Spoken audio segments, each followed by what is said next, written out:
Assalamualaikum warahmatullahi wabarakatuh. Halo Besti, selamat datang di podcast kami. Sebelum mulai, gimana kalau kita kenalan dulu nih? Kan ada pepatah tuh, katanya kalau tak kenal maka tak sayang. Aku Alisa Srinuraini dan rekan aku Deliana Anastasia. Kami di sini akan membahas tentang konflik agama di Tanjung Balai, Sumatera Utara dengan narasumber tentu saja. Saya sangat berterima kasih tentu saja akan bersedianya narasumber untuk hadir di podcast kami. Kami dan teman-teman sangat menghargai kesempatan ini tentu saja. Oke baik, di samping saya sudah ada narasumbernya. Sebelumnya, maaf Pak, boleh perkenalan nama Bapak dan juga pekerjaan Bapak. Nama Bapak, Pak Suwardi, Bapak kerjaannya guru di SMP Negeri 30.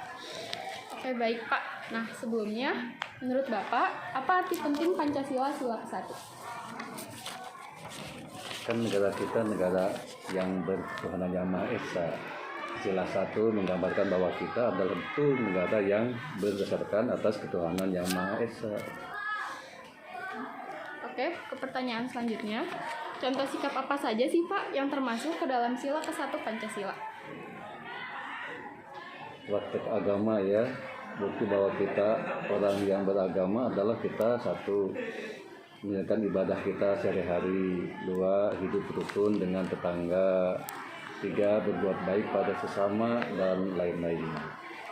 Oke, lanjut. Dan apakah Pancasila dalam kehidupan sehari-hari itu berguna Pak? Sangat berguna, kan sumber hukum, salah satu sumber hukum di negara kita adalah Pancasila di bawah Undang-Undang Dasar 45. Jadi setiap warga negara Indonesia harus menjadikan Pancasila sebagai panduan hukum dalam bermasyarakat dan bernegara. Oke, lanjut. Apa yang terjadi Pak jika kita tidak menerapkan Pancasila dalam kehidupan sehari-hari? Nanti banyak konflik, banyak pertentangan dengan masyarakat lainnya. Bahkan bisa jadi nanti kita jadi bangsa yang tidak percaya kepada Tuhan. Kan itu ada sila itu mengawarkan bahwa setiap kita harus percaya kepada Tuhan. Kalau kita nggak menjalankan Pancasila, salah satunya kita nggak percaya kepada Tuhan, maka kan nggak boleh di sini ada bangsa lain yang tidak percaya kepada Tuhan. Harus percaya kepada Tuhan yang Maha Esa. Oke. Fungsi Pancasila menurut Bapak bagi Indonesia itu apa? Kan tadi disebutkan sebagai salah satu sumber hukum, ya, sumber hukum di negara kita. Ada Pancasila, ada Undang-Undang Dasar, ada Pancasila, ada undang-undang, ada peraturan pemerintah sebagainya. Jadi salah satu sumber hukum di negara kita adalah Pancasila. Oke, baik, lanjut ke pertanyaan seputar kasus. Sebelumnya, apakah Bapak tahu tentang berita konflik agama di Tanjung Balai? Pernah sih dengar dulu, dan kalau juga masih bisa dipelajari. Bagaimana tanggapan Bapak tentang konflik ini? Tanjung Balai itu tahun 2015 ya, kalau nggak salah ya. Itu konflik antara orang non-muslim ya dengan orang muslim, dimana dulu salah seorang non-muslim, kalau nggak salah itu agamanya apa, Konghucu ya atau Buddha, itu protes atas suara azan dari masjid yang katanya mengganggu kehidupannya sehari-hari ya. Itu asal mulanya konflik Tanjung Balai yang berkembang menjadi pembakaran, ada demo apa gitu ya, pengrusakan rumah ibadah waktu itu. Apakah tindakan warga setempat itu benar dilakukan, Pak? Mengapa bisa begitu? sebenarnya apapun masalahnya bisa dikomunikasikan, bisa dimusyawarahkan.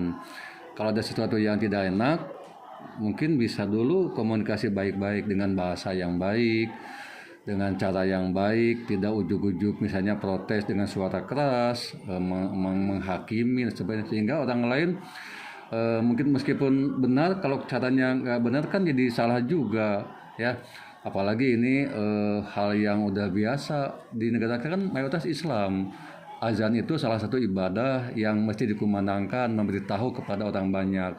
Kalau azan cuma di dalam masjid aja, juga kan ada aturannya. Azan itu ada aturan materi keagamaan juga, harusnya boleh. Masalah keras kan tidak jam-jaman atau kan ya, ada juga cuma 5 menit saja. Jadi kalaupun mau protes atau menyampaikan saran ya dengan baik-baik ya, dan bisa menyesuaikan juga, kan itu dominan orang Islam ya, di sana harus bisa ya menyesuaikan, mengalah atau bahasanya memaklumi gitu ya. Lalu kerugian apa saja yang didapat dari konflik tersebut? Kalau yang Bapak baca kan akhirnya apa? Rugi, 1 kerukunan jadi pecah, 2 materi juga ada pengrusakan, 3 rugi apa? Rugi kebebasan, kan kalau nggak salah kan dihukum nanti. Yang protes dan yang membuat kerusakan sama-sama dihukum, jadi rugi juga mereka ya. Kalau dibicarakan baik-baik kan mungkin insya Allah nggak akan sampai itu ya. Saling menghargai, saling memaklumi ya gitu. Menurut Bapak, apakah kasus ini pantas ditindaklanjuti ke jalur hukum? Kalau nggak salah kan sudah itu ya, karena ada pengrusakan, kemudian juga ada penodaan nilai agama yang protes itu, keduanya dibawa ke jalur hukum. Kalau nggak salah kan yang protesnya dihukum, kalau nggak salah itu 1,5 tahun. Kemudian juga yang merusak rumah ibadah juga sekian orang dihukum juga katanya. Jadi sama-sama rugi semuanya tuh gara-gara komunikasi yang nggak bagus, tidak ada musyawarah, sehingga semua jadi rugi ya. Mengapa Bapak bisa berpikiran seperti itu? Kan kita negara hukum, harusnya siapapun yang bersalah harus dihukum ya. Tapi hukumnya juga harus adil juga. Kadang-kadang hukum teh katanya suka tajam ke bawah, tumpul ke atas. Artinya kalau orang pejabat yang bersalah, kadang kita nggak selesai hukumnya, nggak dipenjara. Tapi kalau rakyat yang kecil berbuat salah, contoh maling ayam, kan nggak lama dihukum juga. Jadi salah satu pelajaran dari kasus Tanjung Balai ini, kita harus saling toleransi, menghargai ibadah masing-masing ya.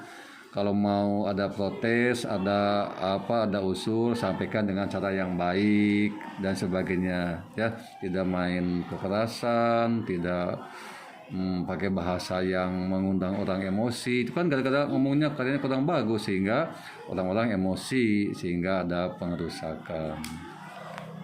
Oke, selanjutnya Pak, apakah Bapak menganggap masalah ini penting? Mengapa Pak?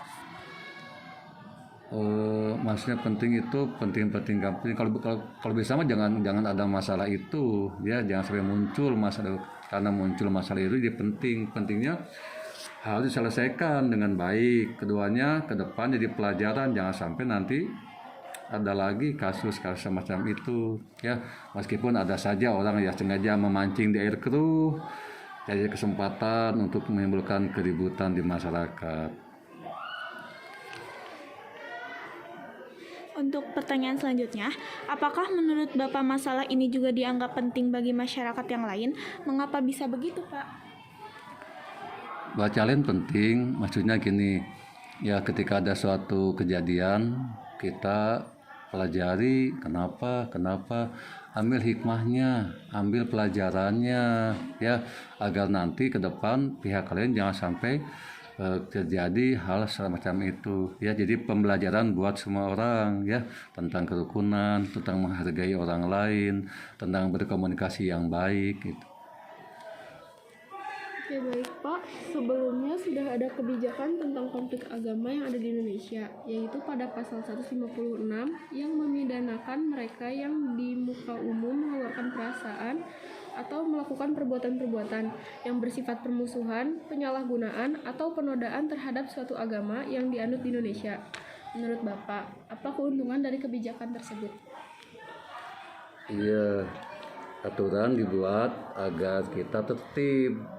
Ya, kalau nggak ada aturan, orang kayak nanti hidup di hutan. Ya, yang kuat yang menang. Jadi dengan adanya peraturan ini, ada rambu-rambu, ada pagar buat orang agar hidup nggak enaknya, hidup nggak semau gue. Kan ada ya, gara-gara aku anak pejabat, tukang parkir dipukul, dimarahin, meskipun dia anak pejabat, kalau dia salah karena ada rambu-rambu hukum juga ya. Itu gunanya hukum itu agar orang bisa berbuat tertib, menghargai orang lain, nggak hidup seenaknya. Sebab kita bermasyarakat saling menghargai, menghormati. Ya, ketika ada pelanggaran, hukum bermain di situ. Oh begitu ya Pak. Lalu apa kerugian dari kebijakan tersebut? Kerugiannya ya namanya juga hukum buatan manusia ya. Hukum Tuhan juga banyak yang dilecehkan oleh manusia, apalagi hukum buatan manusia banyak yang plagiat buatan manusia ya, kadang kalah oleh kekuasaan, oleh kekayaan, hukum bisa dibeli sebagainya. Itu kerugiannya tuh ya, kalau aparatnya enggak tegas menegakkan hukum ya. Oke baik, adakah kemungkinan kebijakan itu dapat diperbaharui? Bagaimana menurut Bapak caranya? Nama juga hukum buatan manusia ya. Manusia mah bisa ganti pemerintah, ganti peraturan, ganti hukum, bisa aja sesuai kepentingannya. Jadi bisa aja berubah ya, disesuaikan dengan kondisi zaman gitu ya.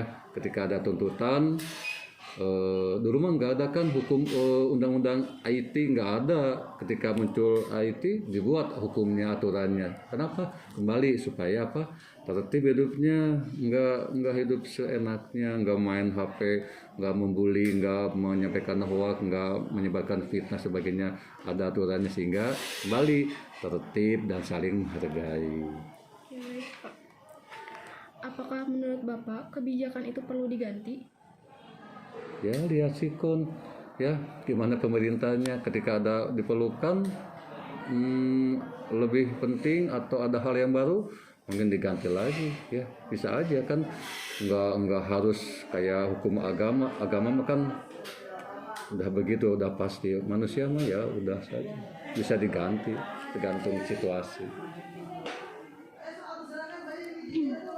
Apakah dalam masyarakat ditemukan adanya perbedaan-perbedaan pendapat berkenan dengan dibuatnya kebijakan tersebut? Oh pasti ada ya, banyak Apa saja, Pak? banyak. Yang mana nih, kebijakan yang mana teh? Yang itu Yang kebijakan ini, yang tadi apa, yang pasal 156. tentang apa itu lupa teh, tentang ya ada aja perbedaan pendapat ya. Orang ada yang merasa dibatasi hak hidupnya, ada orang yang merasa jadi tidak bebas hidupnya, sehingga ada sajalah orang yang tidak suka. Tapi kan tujuan juga untuk mengatur hidup manusia supaya lebih tertib, saling tertib, aman juga, saling menghargai gitu. Di mana dapat memperoleh lebih banyak informasi untuk memahami masalah ini, Pak? Tentang masalah ini, mangga silakan buka internet, ada ya sumber internet, juga baca koran, majalah dibaca, atau sumber-sumber lain yang bisa jadi sumber untuk menambah wawasan ini banyak.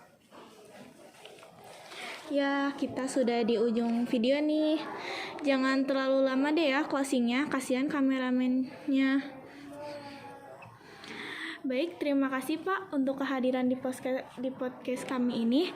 Ya udah, sekian dari kami ya Besti. Terima kasih yang sudah mendengarkan dan sehat selalu ya. Wassalamualaikum warahmatullahi wabarakatuh. Dadah.